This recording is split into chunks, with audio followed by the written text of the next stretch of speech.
कहानी की शुरुआत एक खुशहाल परिवार से होती है। पति का नाम इवान और पत्नी का नाम कैरन होता है। दोनों अपने छोटे बच्चे के साथ आराम से जिंदगी जी रहे होते हैं। कैरन एक आर्ट गैलरी में काम करती है, जबकि इवान एक सफल आर्किटेक्ट होता है। एक दिन इवान और कैरन अपने बच्चे के साथ बीच ट्रिप पर जाने का प्लान बनाते हैं, लेकिन आखिरी समय पर इवान को अपने काम से जुड़ा एक ज़रूरी प्रोजेक्ट मिल जाता है।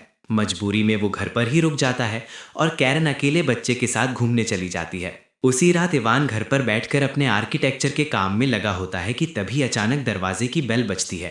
दरवाज़ा खोलने पर उसे दो लड़कियां दिखाई देती हैं जो बारिश में पूरी तरह भीगी हुई होती हैं।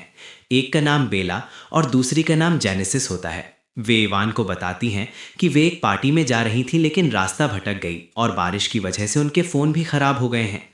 इवान इंसानियत के नाते उन्हें घर के अंदर आने देता है, उन्हें तौलिए देता है और जेनेसिस को अपना आईपैड देता है ताकि वो पार्टी का लोकेशन ढूंढ सके। सर्च करने पर पता चलता है कि पार्टी काफ़ी दूर है। इवान उनके लिए एक कैब बुक कर देता है जो लगभग 45 मिनट में आने वाली होती है। बारिश में ज़्यादा भीग जाने के कारण दोनों लड़कियां बाथरूम इस्तेमाल करने की अनुमति मांगती हैं। फ्रेश होने के बाद वे बाहर आती हैं, जहां इवान उनके लिए कॉफ़ी बना रहा होता है।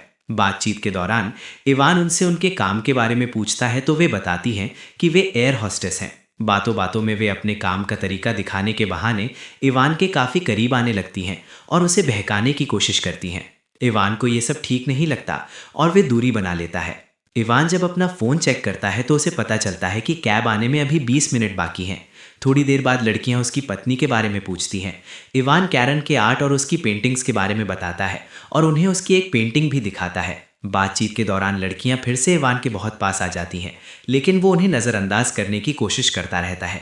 जब कैब आने में सिर्फ 5 मिनट रह जाते हैं तो इवान थोड़ा रिलैक्स महसूस करता है। तभी दोनों लड़कियां बाथरूम में चली जाती हैं। इवान उनके कपड़े सुखाकर दरवाजे के पास जाकर बताता है कि कैब आ चुकी है, लेकिन अंदर से कोई जवाब नहीं मिलता। मजबूरी में वो आंखों पर हाथ रखकर कपड़े देने बाथरूम के अंदर जाता है, जहां वो देखता है कि दोनों लड़कियां नहाते हुए नग्न अवस्था में हैं। वे इवान से कहती हैं कि वो भी उन्हें ज्वाइन करे और उससे चिपक जाती हैं। इवान पहले मना करता है, लेकिन हालात ऐसे बन जाते हैं कि वो खुद पर काबू नहीं रख पाता। इसी दौरान बाहर कैब ड्राइवर कुछ देर इंतजार करके चला जाता है। अगली सुबह जब इवान जागता है तो दोनों लड़कियां कमरे में नहीं होती। वो सोचता है कि शायद वे चली गई हैं, लेकिन तभी उसे किचन से हंसने की आवाज़ आती है। किचन में जाकर वो देखता है कि पूरा किचन अस्त व्यस्त कर दिया गया है। तभी कैरन की वीडियो कॉल आती है और इवान बाहर जाकर उससे बात करता है। कॉल खत्म होने के बाद इवान गुस्से में आकर लड़कियों से कहता है कि वे तुरंत कपड़े पहने और उसका घर छोड़ दें। तभी वो देखता है कि वे उसकी पत्नी की बनाई हुई आर्ट को नुकसान पहुंचा रही हैं। अब इवान पुलिस को कॉल करने की धमकी देता है, जिस पर बेला और जेनेसिस हंसने लगती हैं और बताती हैं कि वे नाबालिग हैं और अगर पुलिस आई तो उल्टा इवान ही जेल जाएगा। इसी बीच दरवाजे पर फिर से बेल बजती है। दरवाज़ा खोलने पर कैरन की दोस्त विवियन सामने होती है। बातचीत के दौरान अचानक जेनेसिस बाहर आकर इवान से लिपट जाती है। ये देखकर विवियन गलत समझ लेती है और गुस्से में वहाँ से चली जाती है। अब इवान सच में पुलिस को कॉल करने लगता है। ये देखकर दोनों लड़कियाँ डर जाती हैं और तुरंत जाने के लिए मान जाती हैं। इवान उन्हें कार में बैठाकर थोड़ी दूर छोड़ देता है। वापस आकर वो घर की सफाई करने लगता है और फिर अपने काम में लग जाता है। अचानक उसे कुछ गिरने की आवाज़ सुनाई देती है।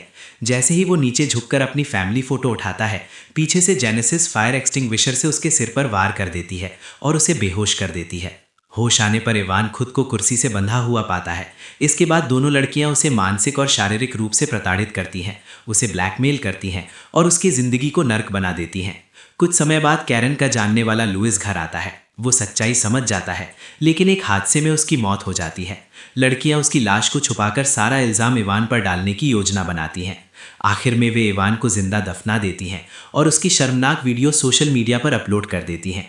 कुछ देर बाद कैरन जब बच्चों के साथ घर लौटती है तो बर्बाद घर देखकर उसे कुछ समझ नहीं आता और वो यही मान लेती है कि शायद इवान ने उसके पीछे कोई पार्टी की थी। और इसी के साथ ये डरावनी कहानी ख़त्म हो जाती है।